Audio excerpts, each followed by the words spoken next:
We need to surround and secure the perimeter. Yes, ma'am.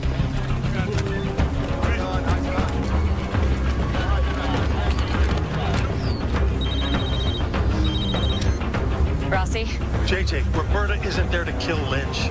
She's there to die with him. Spence!